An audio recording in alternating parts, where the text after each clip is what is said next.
नमस्कार विद्यार्थी मित्रों, गुड मॉर्निंग। आज हम धोरण 8 में ये जो हिंदी का चैप्टर है रिवीजन जिनको हम कहते हैं, तो आज हम पहले सेमेस्टर प्रथम का हम रिवीजन करेंगे। तो सबसे पहले हम पहला चैप्टर पढ़ते हैं, जिनमें चैप्टर का नाम था तेरी है जर्नी, जो एक प्रार्थना गीत था। तो जब हमने ये पढ़ा था तब हमने देखा था कि कवि ने कैसे, जब हम संकट में फंस जाते हैं तो उससे छूटने का कोई, जब हमारे पास कोई उपाय नहीं होता है तो हमें ईश्वर याद आते हैं और वह सर्वशक्तिमान है और दयालु। वह हमें मुसीबत से अवश्य ही छुटकारा मिल सकता है। तेरी है जर्नी प्रार्थना गीत है, उससे हमें ऐसा ईश्वर के प्रति जो विश्वास है वो यहाँ पर होता है। तो इसमें हमने उस काव्य के अंदर हम देखा था कि कवि कह रहे हैं कि तेरी है जर्नी आसमाना, तू बख्शिश कर, ऐसा हमने उस काव्य के अंदर पढ़ा था। तो उसमें उनको कवि ने यहाँ हमको ये जो थोड़ा भावार्थ, ये जो उनका संक्षिप्त भावार्थ जिनको है वो थोड़ा पहले चैप्टर का हम देख लें। उसमें कहा था कि हे ईश्वर, यह सारी धरती तुम्हारी और यह आकाश भी तुम्हारा, तुम बड़े दयालु हो, हमारे अपराध के लिए हमें तुम क्षमा करना। जब तुम सबके हो और सब तुम्हारे हैं ईश्वर, हमें क्षमा करना। पहली पंक्ति ऐसी थी और बाद में हम आगे बढ़े थे कि ये दुनिया है, दुनिया के मालिक, तुम्हारी इच्छा से ही दुनिया में हमारा जन्म हो, तुम्हारी कृपा से ही हमें शरीर में प्राण मिले। तुम हम पर अपनी कृपा दृष्टि बनाए रखना और हम किस हालत में उसकी हमेशा तो खबर रखना। ऐसा हमने दूसरे पंक्तियों में देखा। तीसरी में आगे बढ़ते हैं कि जो लास्ट पंक्तियां थी उसमें कहा था कि हे ईश्वर, तुम चाहो तो हमें जीवित रखो, तुम चाहो तो हमें मार डालो।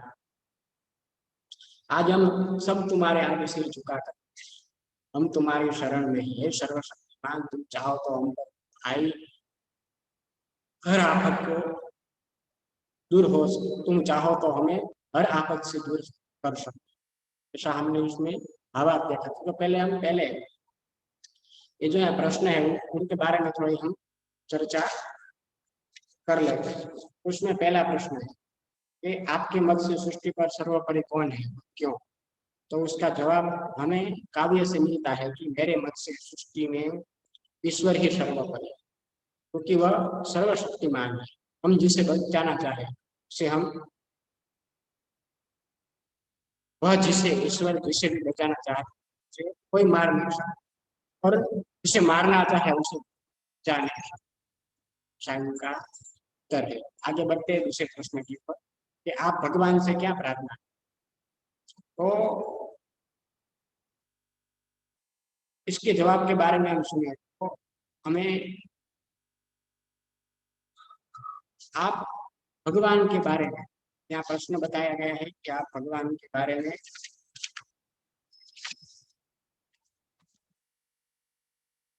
भगवान से क्या प्रार्थना करें। तो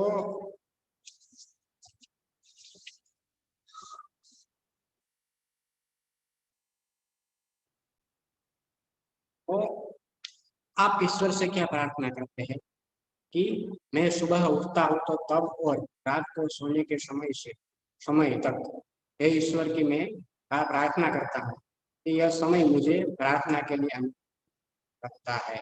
इसका जवाब यही है कि मैं सुबह उठता हूँ और रात को सोने के समय ईश्वर से प्रार्थना करता हूँ कि यह समय मुझे प्रार्थना के लिए अनुकूल लगता है। तीसरे प्रश्न की ओर आगे बढ़ते हैं। तो तीसरा प्रश्न है, आप ईश्वर से प्रार्थना किस समय करते हो, क्यों? आगे का सवाल हमने देखा था कि आप भगवान से क्या प्रार्थना, यहाँ आया आप ईश्वर से प्रार्थना किस समय करते हो, क्यों? सॉरी, आगे बढ़ते हैं, थोड़ा दूसरे सवाल की ओर आगे बढ़ते कि आप भगवान से क्या प्रार्थना। भगवान की प्रार्थना हमें यही करना है कि हम, हे भगवान, हम यह आपको प्रार्थना करते हैं कि वो लोग पर अपनी कृपा दृष्टि बनाए रखें। लोग किस हालत में है उसकी वे हमेशा खबर लेते हैं, का यह जवाब है। और तीसरे का, आप ईश्वर से क्या पर किस समय प्रार्थना करते हैं और क्यों? कि मैं सुबह उठता हूँ, रात को सोने के समय ईश्वर से प्रार्थना करता हूँ, यह समय मुझे प्रार्थना के लिए अनुकूल लगता है, इसलिए मैं उनको प्रार्थना करता हूँ। आज चौथे प्रश्न के आगे बढ़ते हैं कि भिन्न भिन्न धर्म के लोग प्रार्थना करने के लिए कहाँ कहाँ जाते हैं। तो इसका जवाब है कि भिन्न भिन्न धर्म के लोग अपने अपने पूजा स्थान में प्रार्थना करने के लिए जाते हैं। जैसे हिंदू मंदिर में मुसलमान मंदिर, मुसलमान मस्जिद में जाते हैं, ईसाई चर्च में जाते हैं, सिख गुरुद्वारा में, और बाहर से लोग यारी में प्रार्थना करने जाते हैं। इनका जवाब है। आगे बढ़ते हैं और प्रश्न के निम्नलिखित प्रश्नों के उत्तर लिखिए। इसमें लिखा है कि कवि ईश्वर से क्या चाहते हैं। तो इसका जवाब हम देते हैं कि कवि ईश्वर से चाहते हैं कि हमारे अपराधों को आप क्षमा कर दे, वह हमेशा लोगों पर अपनी कृपा दृष्टि बनाए रखे, दुनिया के लोग किस हालत में है उसकी हमेशा खबर रखे, और दुनिया पर आने वाली आफतों को दूर करे। इसका ये जवाब है।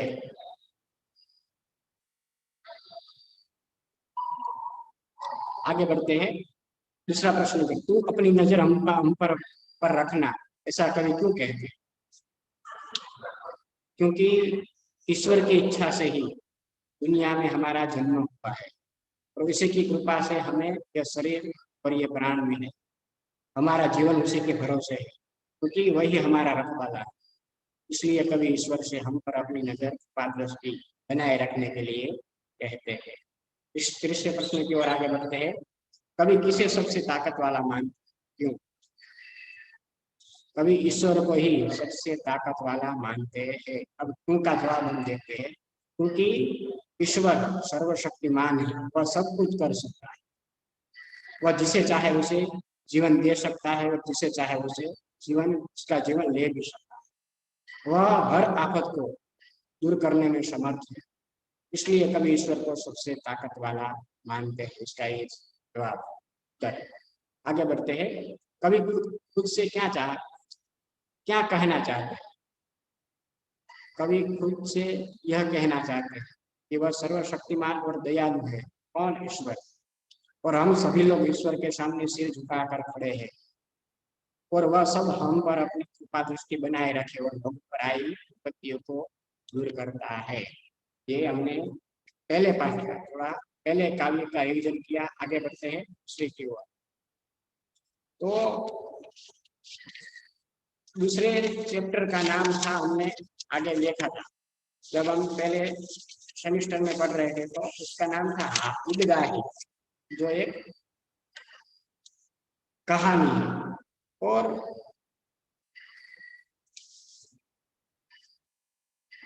उसके बारे में हम बात करते हैं तो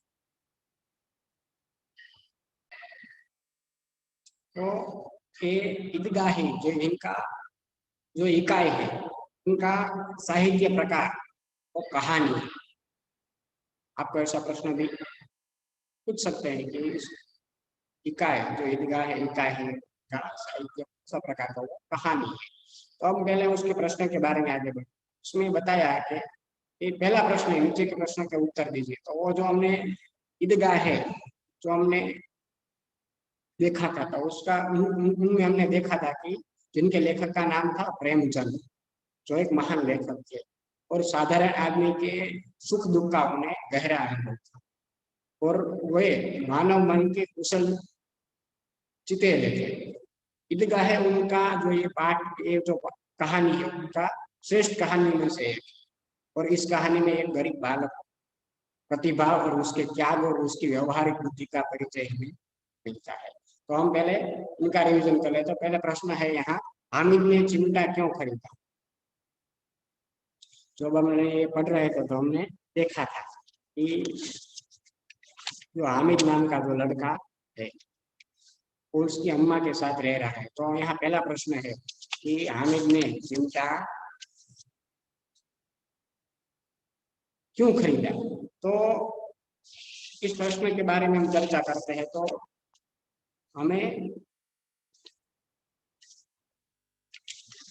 जान लेते हैं कि हामिद को लोहे की दुकान पर चिमटा देखकर ख्याल आया कि दादी के पास चिमटा नहीं। तवे से रोटियां उतारते समय उसकी उंगलियां जल जाती और चिमटा ले जाने पर वो प्रसन्न हो गई। ऐसा सोचकर चिमटा होने पर उसकी उंगलियां नहीं जलेगी और घर में एक काम की चीज भी आ जाएगी, खिलौने और मिठाई। खरीदने में तो पैसे की बर्बादी है, ऐसा सोचकर हामिद ने और कोई चीज हामिद ने कोई चीज कर न खरीद कर चिमटा ही खरीदा। ये उसका उत्तर है। आगे बढ़ते हैं दूसरे प्रश्न की ओर। तो चिमटा खरीदने के लिए हामिद कौन से कारण बताता है? चिमटा खरीदने के लिए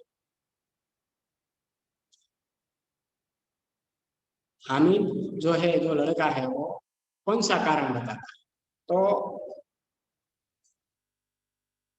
हामिद ने, इसका जवाब हम उत्तर देखते हैं। तो हामिद ने बड़े गर्व के साथ अपने साथियों को बताया कि चिमटा सबसे बड़ा खिलौना है, इसे कंधे पर रखे तो वो बंदूक हो जाएगा। हमने पाठ में कहानी में देखा था कि हाथ में लेने पर वो फकीरों का चिमटा हो जाएगा। चिमटे से मंजीरे का भी काम लिया जा सकता है।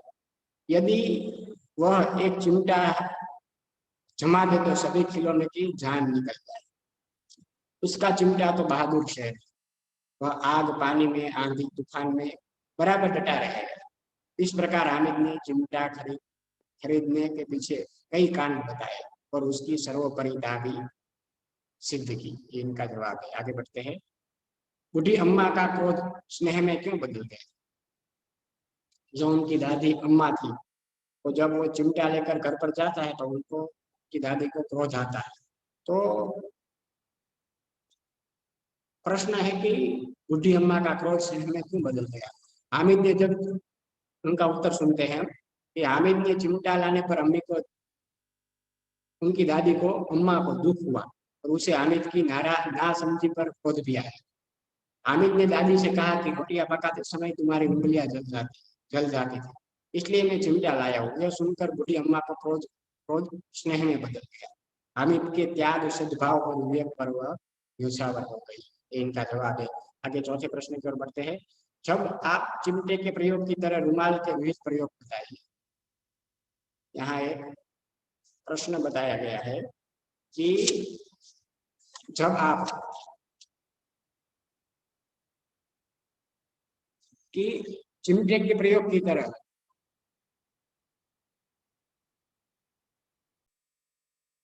तो जब आप चिमटे के प्रयोग की तरह रुमाल के विविध प्रयोग बताइए, तो रुमाल का प्रयोग भी हम चिमटे की तरह कैसे करते हैं? तो हम उनका उत्तर देखते हैं कि रुमाल का उपयोग भी हाथ, मुंह और पसीना पोंछने में किया जाता है। उसके अन्य उपयोग भी है, जैसे तेज धूप में उसे सिर पर बांध सकते हैं।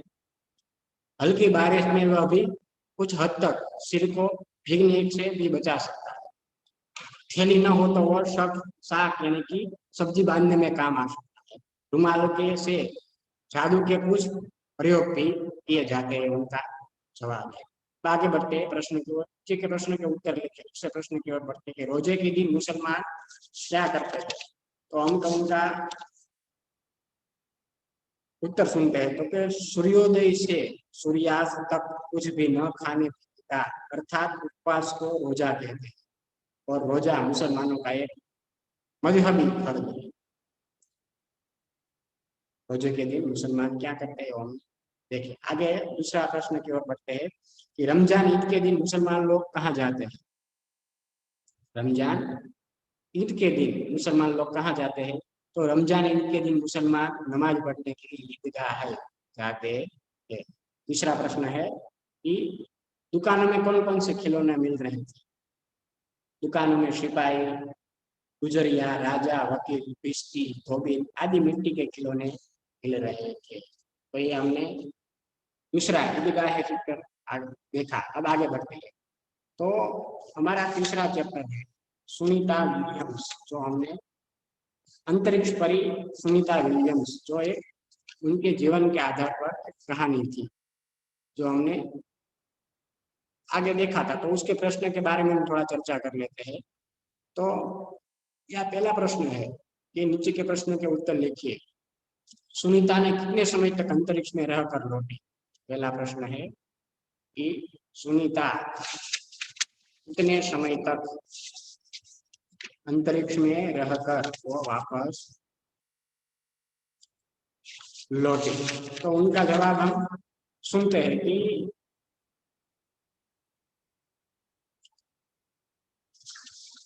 सुनीता विलियम्स को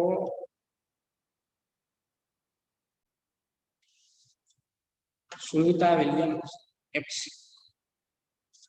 194 194 दिन और 18 घंटे और 58 मिनट अंतरिक्ष में रहकर वो लौटी, ये उनका जवाब है।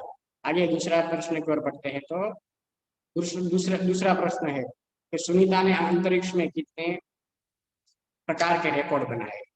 तो हम जब ये पाठ पढ़ रहे थे तो हमने देखा था कि सुनीता विलियम्स ने कौन कौन से रिकॉर्ड बनाए।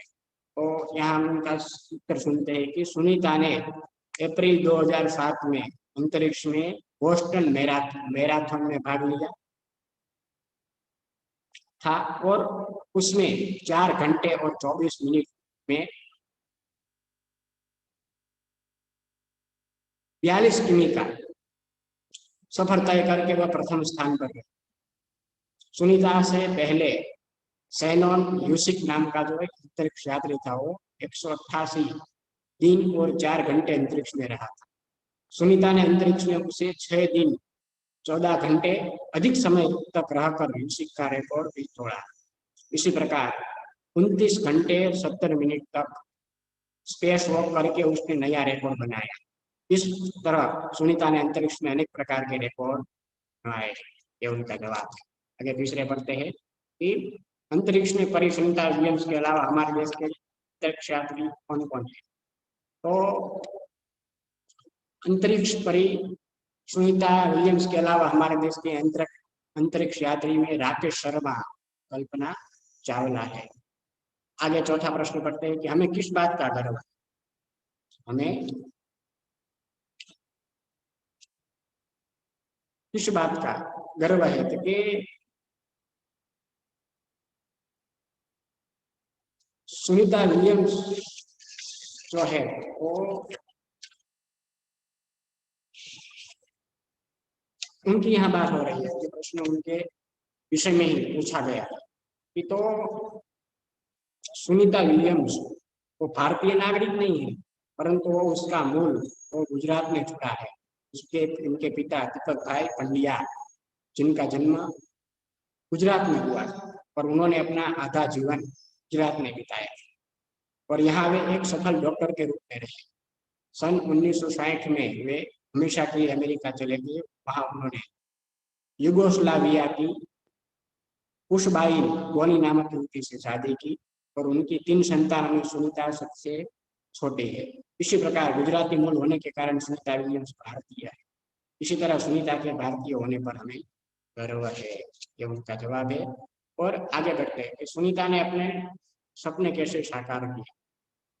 सुनीता ने अपने सपना कैसे साकार किए? तो सुनीता ने अंतरिक्ष में जाने की तीव्र इच्छा थी और इसलिए वो पायलट बनने के बाद वो नासा में सफल हुई, नासा में जाने में सफल हुई और वहां उन्होंने कड़ा प्रशिक्षण दिया गया। अंतरिक्ष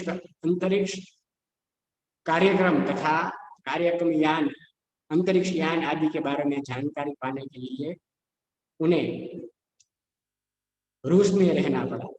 पूरी तैयारी के लिए वो 9 दिन पानी में भी रही। उनका पूरा प्रशिक्षण 8 साल में खत्म। उसके बाद वे डिस्कवरी मिशन में शामिल हुई और सन 10 सितंबर 2007 को अटलांटिक्स अंतरिक्ष यान से स्पेस स्टेशन पहुंची। इसी प्रकार सुनीता ने अपने सपने साकार किए। छठे प्रश्न की ओर बढ़ते हैं कि सुनीता अंतरिक्ष यात्रा में किस प्रकार की मुश्किलें आ रही? अंतरिक्ष जब वो अंतरिक्ष में जा रहे थे तो वहाँ किस प्रकार की मुश्किलें आती। तो अंतरिक्ष में स्टेशन में रहना आसान नहीं है, इनका मैं आपको उत्तर दे रहा हूँ। वहाँ खाने से लेकर नहाने तक की सभी क्रियाओं में मुश्किलें आते हैं। तो ये हमने तीसरा चैप्टर वो यहाँ पूर्ण किया। आगे बढ़ते हैं तो चौथे चैप्टर की ओर बढ़ते हैं, जिनका नाम था उठो धरा के अमर सपूत, जिनके जो एक संघ गान था, समूह गान था, जो हमारे देश के सदियों तक हमारा देश गुलाम रहा हो। इस समय के दरमियान देश की बहुत बर्बादी हुई। सन 15 अगस्त 1947 में ब्रिटिश सत्ता की गुलामी से हमें मुक्ति मिली और सदियों के बाद हमने आजादी का सवेरा देखा।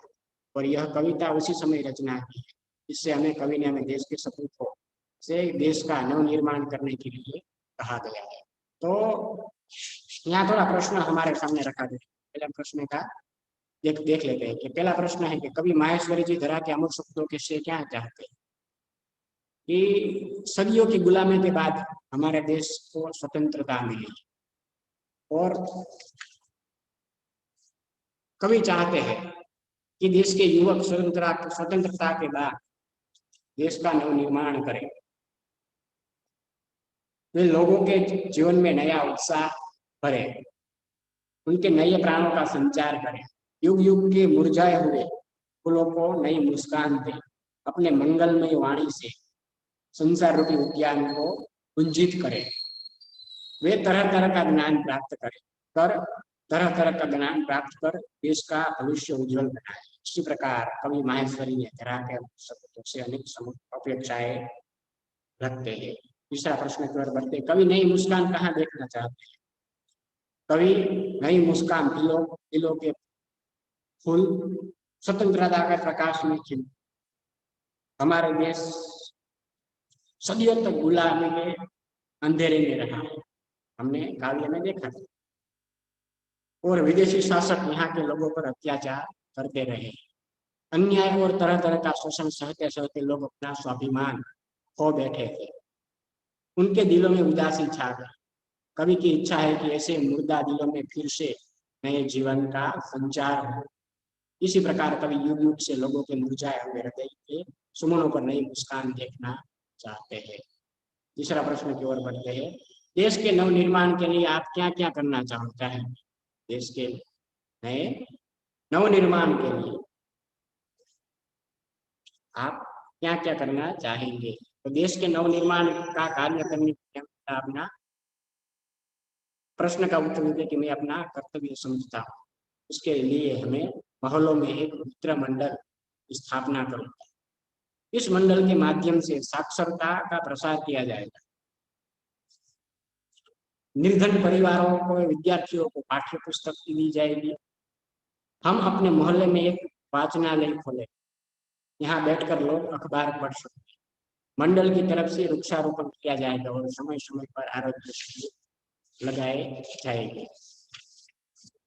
चौथे प्रश्न की ओर बढ़ते हैं, इस कविता में कौन कौन सी बातें हैं जिन्हें तुम अपने जीवन में उतारना चाहोगे? ये प्रश्न भी यहाँ बहुत बढ़िया प्रश्न पूछा गया है कि इस कविता में कौन कौन सी ऐसी बातें हैं जो तुम अपने जीवन में उतारना चाहोगे? तो उठो धरा के अमर सपूत कविता की नौ बातें मैं अपने जीवन में उतारना चाहूंगा। जैसे पहली बात है, मैं अपने देश से प्रेम करूंगा। मैं केवल अपने लिए नहीं बल्कि देश के लिए जीऊंगा। मैं सारे देशवासियों को अपना मानूंगा। मैं खूब मन लगाकर पढ़ूंगा। पढ़ लिख कर अपने ज्ञान का उपयोग देश की सेवा में करूंगा। मैं चाहूंगा कि मेरी योग्यता का लाभ देश को मिले। मैं ऐसे काम करूंगा कि जिनसे देश का गौरव बढ़े और मैं देश की रक्षा करने में पीछे न हटूंगा। सैन का जवाब। आगे बढ़ते हैं तो पांचवा चैप्टर हम है सवाल बाल मन के और जवाब डॉक्टर कलाम के, जो साक्षात्कार हमारे भूतपूर्व राष्ट्रपति डॉक्टर अबुल पाकिर जैनुलब्दीन अब्दुल कलाम, जिनका पूरा नाम है, वो एक वैज्ञानिक है और भारत के आधुनिक संयुक्त राष्ट्रों के निर्माण तथा संरक्षण में उनका बड़ा योगदान है। डॉक्टर कलाम बहुत ही सरल स्वभाव के व्यक्ति है।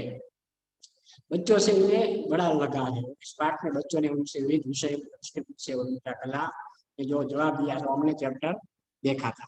तो अब उनका जवाब का हम थोड़ा रिवीजन कर लेते। तो यहाँ प्रश्न दिया गया कि यदि आप प्रश्नकर्ताओं में होते तो आप कौन कौन से प्रश्न पूछते। तो पहला प्रश्न यहाँ हमारे सामने रखा गया है कि यदि आप प्रश्नकर्ताओं में होते तो आप कौन कौन से प्रश्न डॉक्टर कलाम को आप पूछते। तो इनका जवाब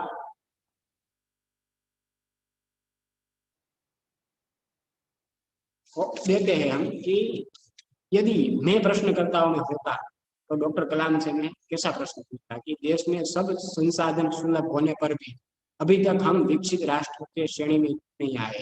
पहला प्रश्न। दूसरा कि हमारे देश में गरीब और अमीर के बीच खाई बढ़ती क्यों जा रही है। दूसरा प्रश्न। तीसरा प्रश्न, कहीं कहीं बहुमंजिला मकान बन जाने पर अवैध बताया जाता है। जब उसका निर्माण हो रहा था तब क्या हम वह अवैध नहीं था। तीसरा प्रश्न। और चौथा प्रश्न, लास्ट प्रश्न, कि विदेशी बैंकों में जमा काला धन भारत लाने में सरकार अक्षम क्यों है। ये 4 प्रश्न हम पूछ सकते हैं। दूसरा प्रश्न है, डॉक्टर कलाम ने अपने बचपन की कौन कौन सी यादगार घटनाएं सुनाई। तो जब हमने ये पाठ हम पढ़ रहे थे तो उन्हें डॉक्टर कलाम ने बताया था कि जब वो 5वीं कक्षा में थे तब उनकी एक घटना उन्हें याद है। उन्होंने बच्चों से कहा था कि उनके शिक्षक श्री, जिनका नाम था श्री शिव सुब्रमण्यम अय्यर, विद्यार्थियों को वो बता रहे थे कि कोई पक्षी कैसे उड़ता है। वे विद्यार्थियों को रामेश्वर के समुद्र तट पर ले गए और वहां उन्होंने विद्यार्थियों की क्रिया का जीवंत उदाहरण बताया। डॉक्टर कलाम ने इस घटना का गहरा असर पड़ा, इससे उन्हें विज्ञान पढ़ने की प्रेरणा मिली। तीसरा प्रश्न, आपकी यादगार घटना बताइए। आपके साथ भी ऐसी कोई यादगार घटना हुई हो तो आप लोगों को बताना है। यहाँ आपको ये लिखना है। वो आपके हिसाब से आपको लिखना है कि आपके साथ ऐसी कोई घटना आपको बचपन की याद है तो आपको उसमें लिखना है। चौथे प्रश्न की ओर बढ़ते हैं कि अपना लक्ष्य प्राप्त करने के लिए आप क्या क्या करते हैं। तो आज हमारे देश में डॉक्टरों इंजीनियरों की कमी नहीं है, कमी है अच्छे वैज्ञानिकों की। इसलिए वह महान वैज्ञानिक बनकर देश का नाम रोशन करना, यही मेरे जीवन का लक्ष्य है। उसे पाने के लिए मैं अपने पाठ्यक्रम की विज्ञान की पुस्तकें बड़े ध्यान से पढ़ता हूँ। विज्ञान की अन्य पुस्तकें स्कूल के पुस्तकालय में ले जाकर पढ़ता हूँ। मैं वैज्ञानिकों के जीवन पर लिखित पुस्तकें भी पढ़ता हूँ। घर पर मैं छोटे छोटे प्रयोग भी करता हूँ। ऐसा इसका जवाब हम लिख सकते हैं। 5वां प्रश्न, किसी को मुसीबत में देखकर आप क्या करते हैं। जवाब सुनते हैं कि किसी को मुसीबत में देखकर मैं यथाशक्ति उसकी मदद करता हूँ। तन मन धन से उनकी सहायता करने के पीछे नहीं हटता। इसके लिए मैं अपने माता पिता से कुछ मांगने में भी संकोच नहीं करता। मेरे मित्र में उसने मुझे सहयोग देते हैं। ये उनका जवाब है। अब हम आगे छठे प्रश्न की ओर बढ़ते हैं। तो छठे जो चैप्टर है उनका नाम था भरत। इनका नाम क्या था। भरत, जो एक एकांकी खंड था, तो उसमें हम आगे बढ़ते हैं। तो यहाँ प्रश्न हमारे सामने थोड़े में रखे हैं जो आपको इसमें पहले है, इस एकांकी के आधार पर बालक सर्वदमन की विशेषताओं का वर्णन कीजिए।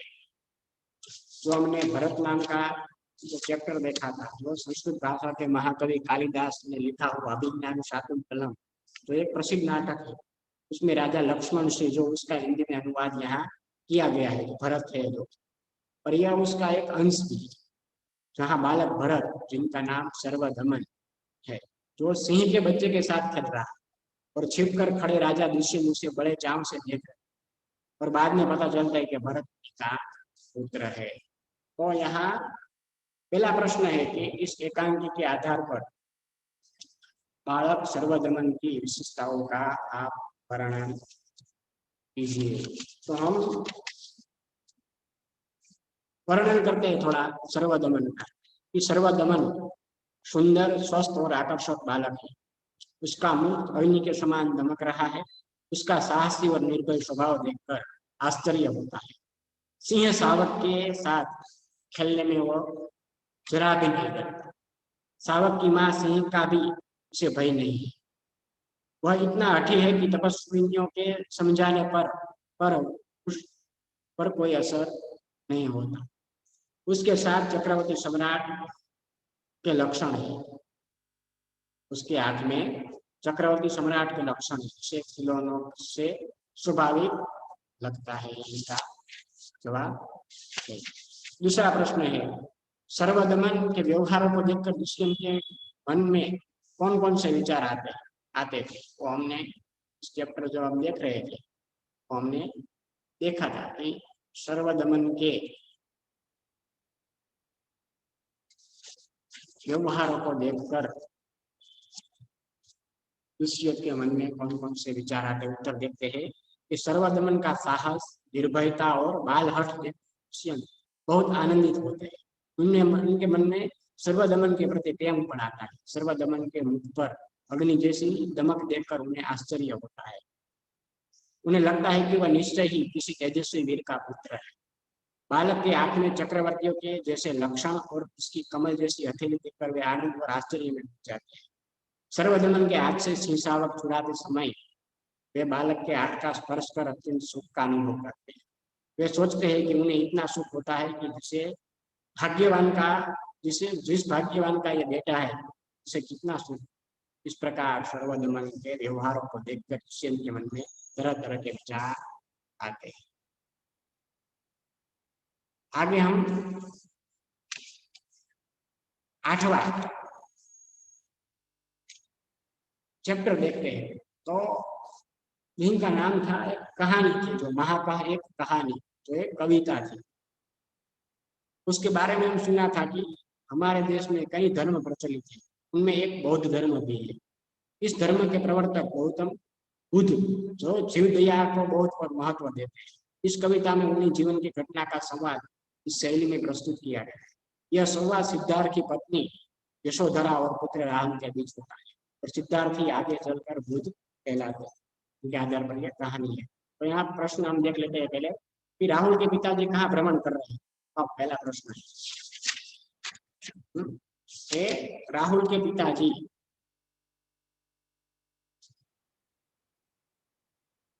कहाँ भ्रमण कर रहे थे और कब? तो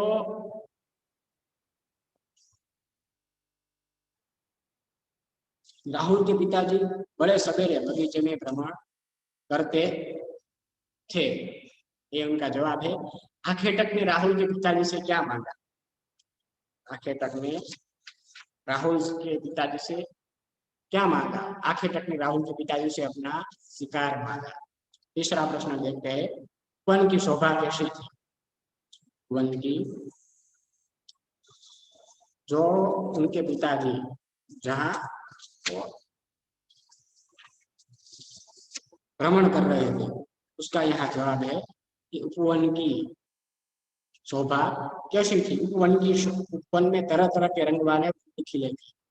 इन फूलों पर ओस की बूंदे चमक रही थी। हवा के हल्के झोंकों से जब वे बूंदे एक दूसरे से मिलती थी तो उनमें लहरें से उत्पन्न होता।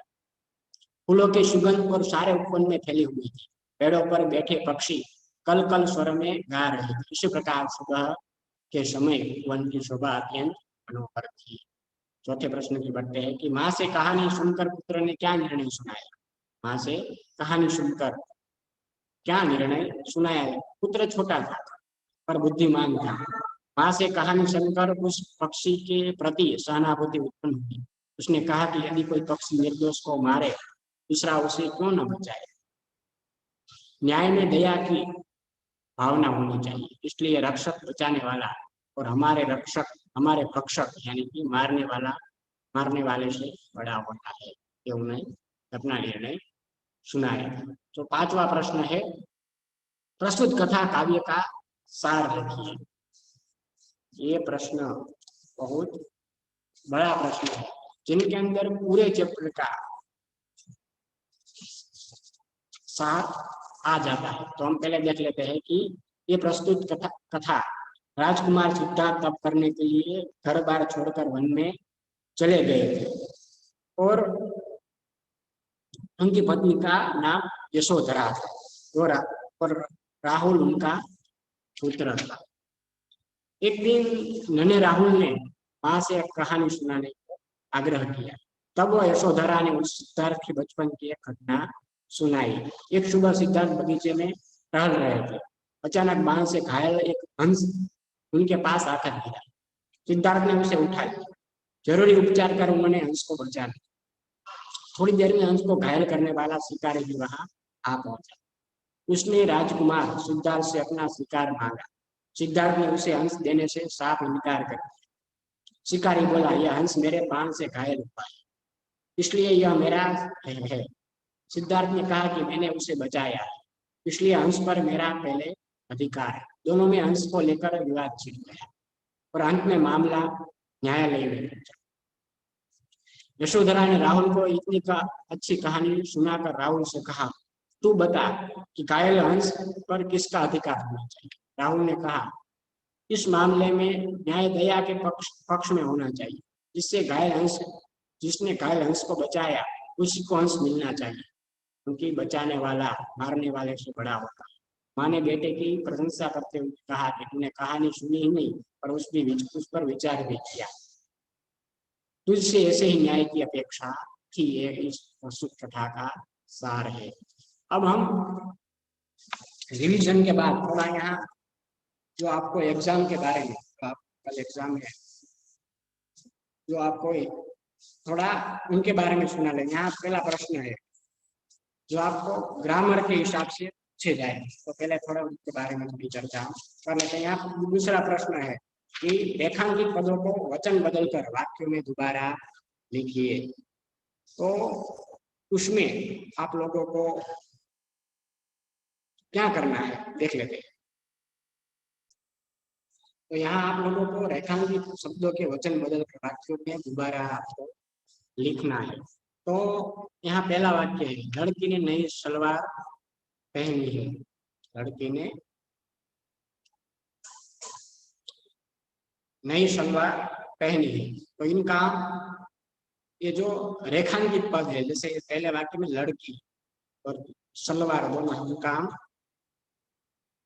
वचन बदल देते हैं। जिसमें लड़की है तो लड़की क्या क्या हो जाएगा, लड़कियों, और सलवार क्या क्या हो जाएगा, सलवारे। तो जब हम उनको फिर से वाक्य लिखेंगे तो क्या आएगा, लड़कियों ने नई सलवारें पहनी है, ये उनका हो जाएगा। तीसरा वाक्य है, अध्यापक ने छात्र को कहानी सुनाई। अध्यापक का हो जाएगा अध्यापकों ने छात्रों को कहानियां सुनाई, बहुवचन हो जाएगा। तीसरा वाक्य है, प्रधानमंत्री ने अपने मंत्री से देश की समस्या पर बातचीत की। तो दो यहाँ रेखांकित पद है, प्रधानमंत्री ने अपने मंत्रियों से, मंत्री का मंत्रियों हो जाएगा, और समस्या का हो जाएगा समस्याओं। प्रधानमंत्री ने अपने मंत्रियों से देश की समस्याओं पर बातचीत की। चौथा है, इस पत्रिका में जो कविता छपी है वह बहुत मनोरंजक है। यहाँ इसका हो जाएगा इन पत्रिका का हो जाएगा पत्रिकाओं। इन पत्रिकाओं में जो कविताएं छपी है वे, वह का हो जाएगा वे बहुत मनोरंजक है। पांचवा है, लू चलने के कारण लता सूख गई है। इसमें लता पर रेखांकित किया गया है। तो लू चलने के कारण लताएं सूख गई है। ऐसे आप लोगों को जब एग्जाम में आप लोगों को पूछे जाए वचन बदलने के लिए, आप लोगों को ऐसे ही वचन बदलना है। आगे बढ़ते हैं। निम्नलिखित वाक्य में से ऐसे शब्द ढूंढिए जो अव्यय है। आप लोगों को उनमें से जो यहाँ वाक्य है,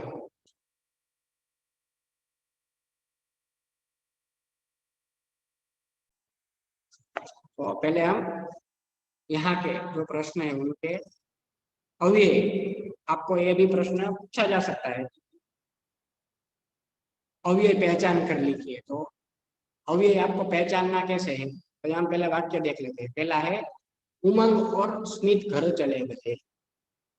उमंग और स्मित घर चले गए, तो उसमें और जो है वो अव्यय है। तो जब हम वाक्य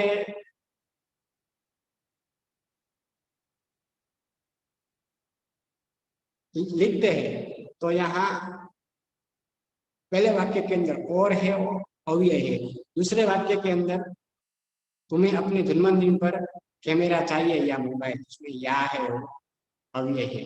तीसरे में वाह है वो अव्यय है, और चौथे में तथा वो अव्यय है, और पांचवे में वह तेज सॉरी वो अव्यय है। तो आप लोगों को ऐसे ही जब भी आपको प्रश्न पूछे जाए तो आप लोग ऐसे अव्यय पहचानना है और लिखना है। आगे बढ़ते हैं। ऐसे शब्दांश जो शब्दों के अंत में जुड़कर नए शब्दों का निर्माण करते हैं, जैसे प्रत्यय कहलाते हैं। वो हमने पहले सेमेस्टर में भी देखा था, तो यहाँ हमारे सामने दिखाए गए प्रत्यय है। चल शब्द के साथ का प्रत्यय जुड़ने पर चलता, ऐसा हमें प्रत्यय के योग से रूप हमें मिलता है। यह हमारे सामने पूरा का पूरा कोष्टक रखा गया है।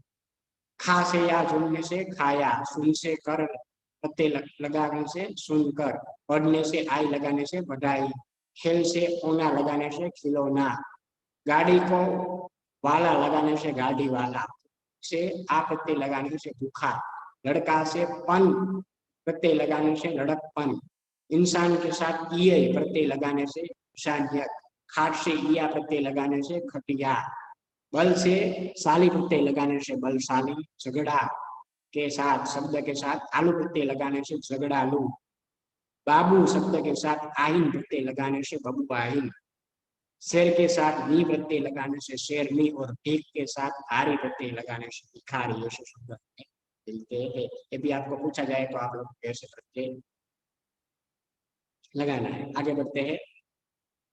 निम्नलिखित वाक्य में रेखांकित शब्दों को ध्यान से पढ़िए।